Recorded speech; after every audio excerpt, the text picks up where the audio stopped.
तो hello everyone, आपका एक नए वीडियो में स्वागत करता हूं। तो जितने भी ऋतिक रोशन के फैंस हैं भाई, आप लोगों के लिए मैं एक से बढ़कर एक रिपोर्ट लेके आता ही रहता हूं। तो जो आपने टाइटल में देखा है कि क्रिश 4 की स्टोरी लीक, हाँ भाई वो सच है। उसका प्लॉट यहाँ पे लीक हुआ है। अब कैसा प्लॉट है, क्या चीज़ें हैं, यही चीज़ तो मैं आप लोगों को बताने आया हूँ। तो भाई वीडियो को लाइक कर दो, चैनल को सब्सक्राइब कर दो, ताकि आप लोगों को ऋतिक रोशन से रिलेटेड एक से बढ़कर एक रिपोर्ट मिलती रहे। अगली वॉर 2 आ रही है। वॉर 2 में मैं ऑलरेडी बहुत सी वीडियो बना चुका हूँ। अब मैं वॉर 2 की छोटी से छोटी अपडेट को आप लोगों के सामने लेके आऊँगा, इवन क्रिश 4 की भी। और भाई ऋतिक रोशन के हम भी फ़ैन हैं, और ऋतिक रोशन की अपकमिंग प्रोजेक्ट जितने भी आ रहे हैं ना भाई, सब की अपडेट आप लोगों को इस चैनल पे मिलेगी, और सबसे जल्दी मिलेगी। तो वीडियो को लाइक कर दें, चैनल को सब्सक्राइब कर दें। देखो भाई, जैसा कि ये जो प्लॉट अभी लीक हुआ है ना, सही बता रहा हूँ मैं, ऐसा मेरे भी दिमाग में आ चुका था, और 7 या 8 महीने पहले आ चुका था। क्योंकि मैं एक बार सोच रहा था बैठ के, मैंने कहा यार अब ये लोग क्या नया रखेंगे। क्योंकि मैंने भी ऐसा सोचा था कि यार अगर इस तरीके का ये लोग रखते हैं तो यहाँ पे एकदम मज़ा आ जाएगा। लेकिन कुछ यहाँ पे चीज़ें मैंने एक्स्ट्रा ऑर्डिनरी सोच ली थी, और वो चीज़ अभी तक मैंने ये जो प्लॉट लीक हुआ उसमें नहीं देखी है। लेकिन जो आया है ना भाई साहब, वो अलग तो है लेकिन काफ़ी कमाल का है। तो मज़ा यहाँ पे दोस्तों भरपूर आने वाला है। देखो, सबसे पहले तो आपने जो थंबनेल में देखा है कि प्रियंका चोपड़ा आउट। अब यहाँ पे एक सवाल है कि प्रियंका चोपड़ा इसमें होंगी या नहीं होंगी। इवन यहाँ पे जब प्रियंका चोपड़ा ने क्रिश 4 की अनाउंसमेंट में इंस्टाग्राम पे वो पोस्ट किया था, तो फैंस आए, फैंस ने पूछा कि मैम क्या आप हमें देखने को मिलेंगी अगले पार्ट में। तो यहाँ पे प्रियंका चोपड़ा ने कोई जवाब नहीं दिया था। बहुत से लोगों ने पूछा था कि आप होंगी नहीं होंगी, प्रिया मेरा हमें दोबारा देखने को मिलेगी या नहीं देखने को मिलेगी। उन्होंने कोई जवाब यहाँ पे दिया ही नहीं था। अब पता नहीं क्यों नहीं दिया था। अब वो ये असल में बात यह है कि एक इंटरव्यू में उन्होंने ये भी कहा था कि अभी तक मेरे पास कोई यहाँ पे कॉल आया नहीं है, लेकिन यहाँ पे उनके पास कॉल आएगा। और मैं आप लोगों को कह रहा हूँ कि प्रिया मेरा यानी कि प्रियंका चोपड़ा इस मूवी के अंदर है।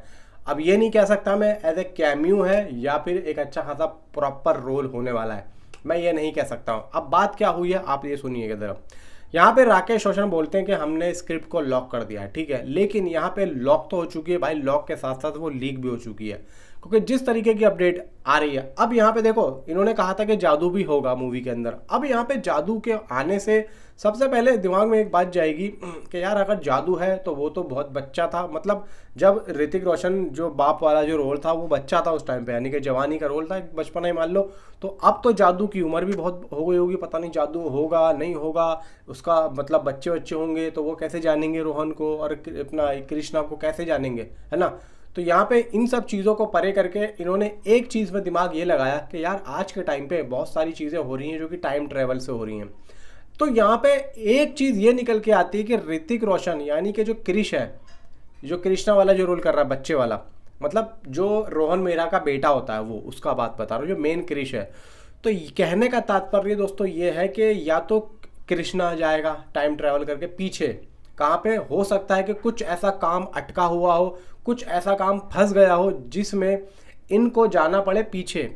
यानी कि रोहन मेहरा के टाइम पे, रोहन मेहरा जब जवान था, जब डॉक्टर आर्या था, यानी कि कौन, नसीर साहब, नसीरुद्दीन शाह साहब, जब वो जवान, जब वो जो है इजाद कर रहे थे अपनी जो है एक लैब, और रोहन मेहरा को पकड़ लेते हैं। और रोहन मेहरा की जवानी के टाइम का, यानी कि जब प्रीति जिंटा होती हैं, प्रीति जिंटा के कॉलेज के टाइम का, तो ये इतने पुराने दौर में जाएंगे। इसका मतलब ये भी है कि प्रीति जिंटा भी होंगी। हाँ भाई, प्रीति जिंटा भी इस मूवी का हिस्सा हो सकती हैं, अब एज ए कैमियो हो सकती हैं। इवन रेखा भी इस मूवी का हिस्सा हो सकती है। रेखा को हम उसी लुक में देखेंगे जिस लुक में हमने कोई मिल गया के लुक में देखा था। और मैं यहाँ तक एक चीज़ और समझ रहा हूँ कि हो सकता है कि राकेश रोशन भी इस मूवी के अंदर हम लोगों को देखने को मिले। तो ये जितने भी क्लिप मैंने आप लोगों को बताए हैं, मे बी यहाँ पे इनके छोटे छोटे रोल हो सकते हैं, एक कैमियो हो सकते हैं रेखा के, प्रीति जिंटा के। एंड यहाँ पे जो थोड़ा सा और आगे आएंगे, मतलब क्रिश से इससे पहले वाला जो पार्ट था लास्ट वाला, उसमें हमने अपना विवेक ओबराय को देखा था, एंड यहाँ पे कंगना रनावत को देखा था। तो विवेक ओबराय के होने की भी खबरें आ रही कि विवेक ओबराय भी होंगे। अब बात ये आती है कि ये लोग जब टाइम ट्रैवल करेंगे तो ये आई थिंक सो पहले जाएंगे रोहन मेहरा वाले वक्त में। तो वहाँ पर कुछ ये चीज़ ढूंढ रहे होंगे। जब कुछ चीज़ ढूंढने ही जाएंगे, मज़े लेने तो जाएंगे नहीं, वहाँ पे इनको नहीं मिलेगी तो फिर ये और आगे आएंगे। कौन से वाले पार्ट में, जहाँ पे कृष्णा को प्रियंका चोपड़ा मिलती है और प्रियंका चोपड़ा उनको सिंगापुर बुलाती है। यहाँ पे डॉक्टर आर्या की एंट्री होती है, यानी कि नसीर साहब की, नसीरुद्दीन शाह की। उस वाले टाइम में भी जाएंगे ये लोग, वहाँ भी इनको नहीं मिलेगा। फिर उसके बाद में ये अपने पिछले वाले टाइम में जाएंगे जहाँ पे विवेक ओबराय होंगे जिंदा, मतलब दिखाए जाएंगे। इवन यहाँ पे जैसे कंगना रणावत का जो रोल प्ले करेंगी, इस बार कंगना रणावत नहीं करेंगी, इस बार उनका रोल प्ले करेंगी कौन, नोरा फतेही। जी हाँ, नोरा फतेही उनका रोल प्ले करेंगी। इवन यहाँ पे अब जो एक न्यू एरा स्टार्ट हुआ है, इसके अंदर हम लोगों को आई थिंक, मुझे ऐसा लग रहा है कि श्रद्धा कपूर यहाँ पे एंट्री ले रही हैं। नए पार्ट में श्रद्धा कपूर एंट्री ले रही हैं, और मे बी मुझे जो लग रहा है कि हो सकता है कि कुछ ना कुछ उनका बड़ा रोल हो इस मूवी के अंदर। या तो ऋतिक रोशन की यहाँ पे अपोजिट हो वो, मतलब एक तरीके से जैसे प्रियंका चोपड़ा थी ऐसी हो, या फिर कुछ और यहाँ पे हो सकता है। तो ये एक स्टोरी का प्लॉट है जो कि लीक हुआ है, यानी कि कहानी ज़्यादातर हम लोगों को टाइम ट्रैवल में देखने को मिलेगी। आपने एक फिल्म देखी होगी स्पाइडरमैन, जिसमें ये दिखाया जाता है कि तीनों स्पाइडरमैन एक ही फिल्म में होते हैं, और वो जिस दुश्मन से भी लड़े होते हैं, यानी कि एक्स्ट्रा ऑर्डिनरी उनके जो विलन्स होते हैं उनकी मूवीज़ के, वो सारे के सारे एक साथ आ जाते हैं। यानी कि कुछ ऐसी शक्तियों की वजह से डॉक्टर, वो जो होता है डॉक्टर जादूगर, क्या नाम होता है यार उसका, वो जो जाता है उसके घर में, वो उसको एक शक्ति दे देता है, और सारे के सारे एक ही टाइम में आ जाते हैं। तो ये आएंगे नहीं, ये लोग जाएंगे और अपने अलग अलग टाइम पे अपने आप को जो है देखेंगे, अपने दुश्मनों से लड़ेंगे। मे भी मुझे ऐसा लग रहा है कि दुश्मनों से यहाँ पे सीधा लड़ता हुआ देख। लेकिन यहाँ पे एक चीज़ भाई मैं कहना चाहूँगा, ऋतिक रोशन को मेहनत बहुत करनी पड़ेगी, क्योंकि उनको यंग रोहन मेहरा भी दिखना है, ठीक है, फिर उसके बाद में ओल्ड रोहन मेहरा भी दिखना है, फिर उनको खुद को अपने आप को यहाँ पे और भी ज़्यादा यंग दिखाना है।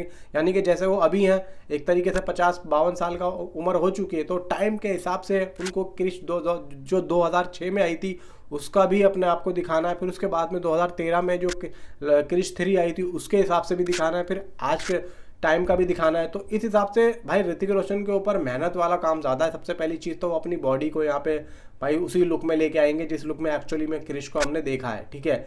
फिर यहाँ पे बहुत सारी चीज़ें हैं भाई, इवन यहाँ पे टेक्नोलॉजी बहुत ज़बरदस्त चाहिए टाइम ट्रैवल में जाने के लिए। वो जो टाइम ट्रैवल का जो रास्ता होता है उसको इनको अलग तरीके से दिखाना पड़ेगा। अब टाइम ट्रैवल की कितनी सारी मूवीज आ चुकी हैं भाई, बहुत सारी आ चुकी है। एक सूर्य की फिल्म आई थी टाइम मशीन, ऐसी कुछ नाम था उस मूवी का, जिसमें वो पीछे जाते हैं और अपने टाइम को बदलते हैं, ठीक है। और एक फिल्म और आई थी जिस दोबारा एक फिल्म आई थी जिसमें तापसी पन्नू होती हैं, जिसमें वो पीछे जाती हैं और वो अपने आप को मतलब अपने टाइम को यहाँ पे चेंज कर देती है।